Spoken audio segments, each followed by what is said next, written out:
Hi friends, welcome back to your channel knowledge nook. आज हम discuss करने वाले हैं domains of learning. Last videos में लर्निंग का कंसेप्ट, जो बेसिक कंसेप्ट है, चाहे उसके कंसेप्ट को लेकर हो या फिर करेक्टरिस्टिक्स और प्रिंसिपल्स, फैक्टर अफेक्टिंग्स, हमने डिस्कस कर लिया है। अभी इस वीडियो में हम डिस्कस करेंगे डोमेन्स ऑफ लर्निंग। देखिए डोमेन्स की क्या होता है, सबसे पहले वो समझ लेते हैं। अगर हम बात करें लास्ट वीडियोस में क्या डिस्कस किया था हमने कि लर्निंग जो है होती है वो सिर्फ किसी भी चीज़ को याद करना नहीं होता है।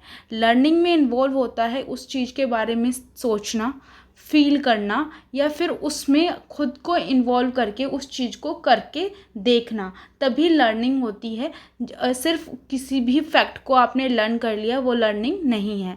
सो लर्निंग जो है वो इतनी ब्रॉडर टर्म में होती है जिसमें हम हमारी बॉडी का और हमारा जो होते हैं डिफरेंट आस्पेक्ट्स इन्वॉल्व होते हैं। तो लर्निंग को अगर हमें बेहतर तरीके से करना है, अगर किसी को अच्छे से कोई भी किसी भी कंसेप्ट को समझना है, किसी भी चीज़ को समझना है, तो उसके लिए ये 3 डोमेन हमें पढ़ने पड़ेंगे कि जो डोमेन्स है वो कैसे हेल्प करते हैं इफ़ेक्टिव लर्निंग के लिए, एक बेहतर लर्निंग के लिए कैसे डोमेन्स हेल्प करते हैं। सबसे पहले डोमेन्स की बात करें तो डोमेन्स वो जरिया होता है ना, मतलब कहने का मतलब है जिससे हमारी लर्निंग बहुत अच्छे तरीके से और लॉन्ग लास्टिंग हो सकती है। डोमेन्स जो है वो 3 टाइप्स के होते हैं: cognitive, second one is affective and third one is psychomotor. अगर हिंदी में बात करें तो फर्स्ट कोग्निटिव को संज्ञानात्मक बोलते हैं, अफेक्टिव को भावनात्मक और साइकोमोटर को मनोदैहिक। और कोग्निटिव का एक और नाम से जाना जाता है कोनेटिव। इधर देख लेते हैं, ये देखिए, इसको हम कोनेटिव भी बोलते हैं, CONITEVE,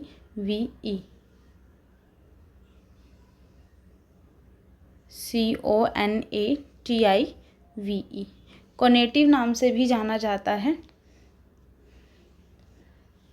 एग्ज़ाम में पूछा भी गया है, कोग्निटिव नहीं देकर कोनेटिव पूछ रहे, तो बहुत सारे बच्चे कंफ्यूज भी हो गए थे।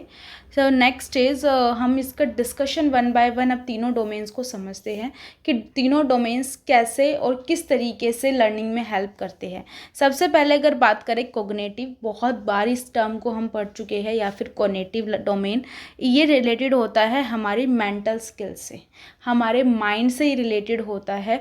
और इसमें जो हमारी नॉलेज होती है, हम इसमें डील किससे करते हैं, नॉलेज और मेंटल स्किल से। मतलब कि बच्चा बहुत सारी चीज़ें, आपने देखा होगा, दिमाग का यूज़ करके, मोस्टली जब हम कोई भी सब्जेक्ट पढ़ रहे होते हैं तो उसमें जो भी हमें बुक से पढ़ के या फिर अपनी क्लास में समझना होता है वो सभी हमारे वहाँ पर हमारी कोग्निटिव डोमेन हेल्प करता है। ठीक है, दिमाग का, हमारे मस्तिष्क का यूज़ होता है। मानसिक कौशल जो होते हैं, मानसिक कौशल, उनका प्रयोग करके हम सीखते हैं। Understanding concept and solving problem, remembering facts. अगर हमें ये सब चीज़ें सीखनी है तो वहाँ पर हमारा कोग्निटिव डोमेन हेल्प करेगा, जिसको कोग्निटिव डोमेन भी बोलते हैं।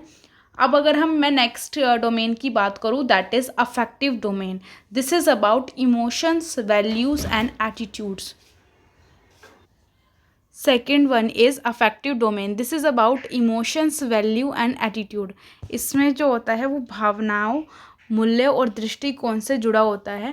और इसमें लर्निंग इमोशंस के थ्रू, वैल्यूज़ और एटीट्यूड के थ्रू जो है बच्चा सीखता है। जैसे सहानुभूति दिखाना, इमोशंस शो करना किसी के टुवर्ड्स, या फिर सम्मान करना, सकारात्मक दृष्टिकोण और अपनाना। जैसे आप पिक्चर में देख पा रहे हो कि फर्स्ट इसमें बच्चे ने देखा कि फर्स्ट पिक्चर में this here this lady is understanding the emotion of a child. तो यहाँ से बच्चा क्या है, बच्चे को समझ में आ रहा है कि इमोशंस कैसे अपने इमोशंस कैसे शो किए जाते हैं, दूसरों के प्रति सहानुभूति किस तरीके से दिखाई जाती है, अगर किसी को मदद की ज़रूरत होती है तो हमें उसकी मदद कैसे करनी चाहिए, दूसरे की प्रॉब्लम को समझ के। इस तरीके से फर्स्ट जो पिक्चर है, this is a learning of child by using which domain, affective domain, जो हमारा भावनात्मक कौशल है उसका प्रयोग यहाँ पर सीखने में हो रहा है। और अब यहाँ पर देखिए सेकंड डोमेन में भी ये बच्ची जो है रो रही है, and second child is understanding, second one is understanding his और हर इमोशन। उसके बाद देखिए दूसरे को these childrens are learning giving respect to a lady. तो इस तरीके से जो होता है इस डोमेन के थ्रू हम बच्चों को बहुत सारी भावनात्मक चीज़ें सिखाते हैं, जो भावना हमारी भावनाओं से रिलेटेड होती है, दूसरों का सम्मान करना, सहानुभूति दिखाना, या फिर सकारात्मक पॉजिटिव एटीट्यूड अपनाना। सो ये होता है अफेक्टिव डोमेन।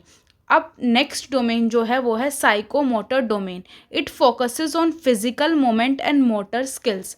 ये हमारी फिजिकल मूवमेंट पर बेस होता है, शारीरिक गतिविधियों और मोटर कौशल पर केंद्रित होता है। इसमें बच्चा अपने, अभी तक आपने देखा कॉग्निटिव में अपना दिमाग का यूज़ करके वो कुछ सीख रहा था, अफेक्टिव में अपनी फीलिंग और इमोशन के थ्रू ही और शी इज़ लर्निंग समथिंग।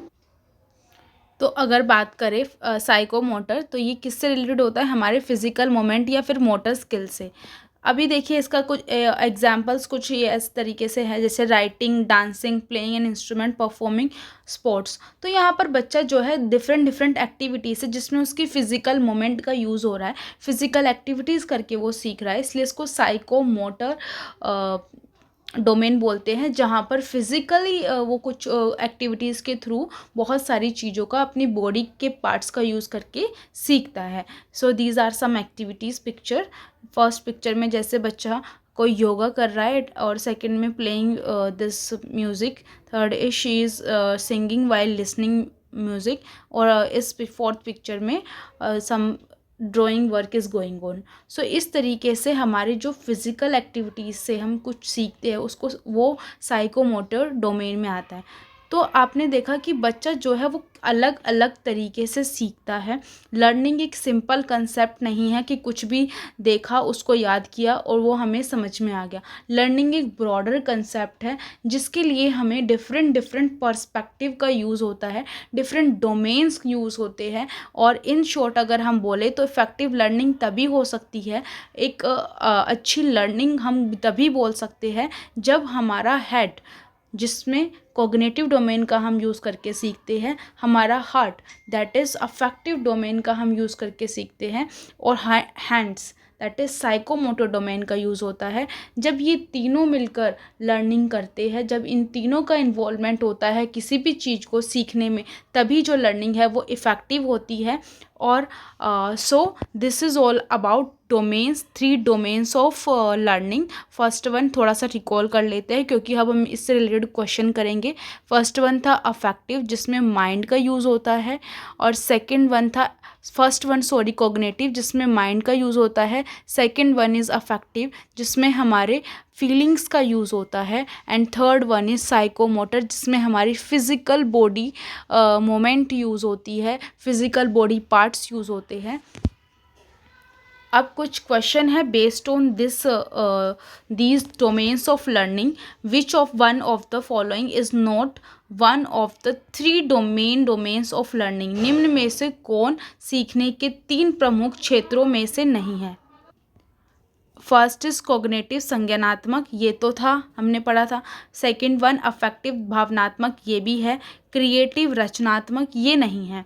और फोर्थ वन इज साइकोमोटर, मनोदेहिक, ये भी है। So this is the right answer, ये नहीं है, नॉट पूछा गया है। So creative is not.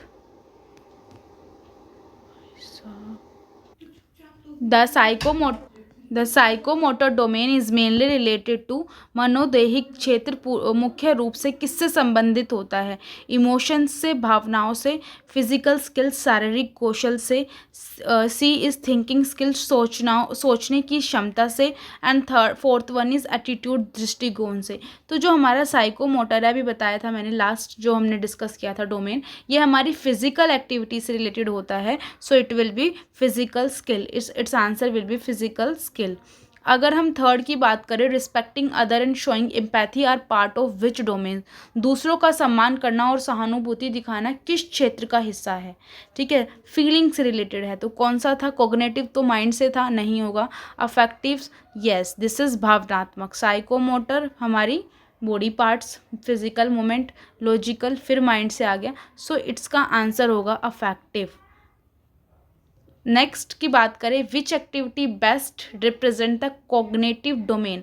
अभी देखें निम्न में से कौन सी गतिविधि संज्ञानात्मक क्षेत्र को सबसे अच्छी तरह दर्शाती है। सॉल्विंग मैथ्स प्रॉब्लम, गणित की समस्याओं का हल करना, ठीक है, इसमें मेंटल कोग्निटिव हमारा माइंड यूज़ होता है, तो देखो ये तो करेक्ट है।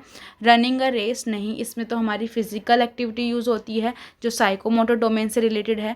प्लेइंग द गिटार, ये फिर इमोशंस के साथ, और या इमोशन नहीं, उसमें इसमें भी साइकोमोटर आएगा, हमारी जो फिंगर्स की हेल्प से हम गिटार को प्ले कर पाते हैं। एक्सप्रेसिंग सिंपैथी, यहाँ पर हमारा आ जाएगा अफेक्टिव, जहाँ पर हम अपने इमोशंस की बात कर रहे हैं, सो इसका आंसर ए होगा। अभी नेक्स्ट की बात करें, why should all three domains be included in teaching, ये सारे टीचिंग में क्यों होने चाहिए, शिक्षण में सभी तीनों क्षेत्रों को क्यों शामिल किया जाना चाहिए। First one, to save time, समय बचाने के लिए। B, to focus only on exam, केवल परीक्षाओं पर ध्यान केंद्रित करने के लिए, ये भी सही नहीं है, ये भी नहीं है। Third one is to ensure holistic development of students, छात्रों के समग्र विकास को सुनिश्चित करने के लिए, ये आंसर सही लग रहा है। टू रिड्यूस वर्कलोड, कार्यभार कम करने के लिए, नो। सो इसका आंसर जो होगा correct, that is C1 will be right. देखो हमें कोई भी क्वेश्चन अगर टीचिंग एग्जाम में जो है वो अगर लगाने होते हैं तो बच्चों को पर्सपेक्टिव लगाना है, रख के करना है। आई होप आपको अच्छे से क्लियर हो गए होंगे सारे डोमेन्स, और यही डोमेन्स जो है इनसे रिलेटेड कुछ क्वेश्चन भी थे, बहुत इफ़ेक्टिवली ये क्लियर हो गया है टॉपिक। और सिर्फ इतना ही था डोमेन में, आगे आने वाली वीडियो में लर्निंग के कुछ और कंसेप्ट हम डिस्कस करेंगे। और अगर आपको ये वीडियो पसंद आई है so don't forget to like, share and subscribe, and we will meet soon in other video. Till then bye bye.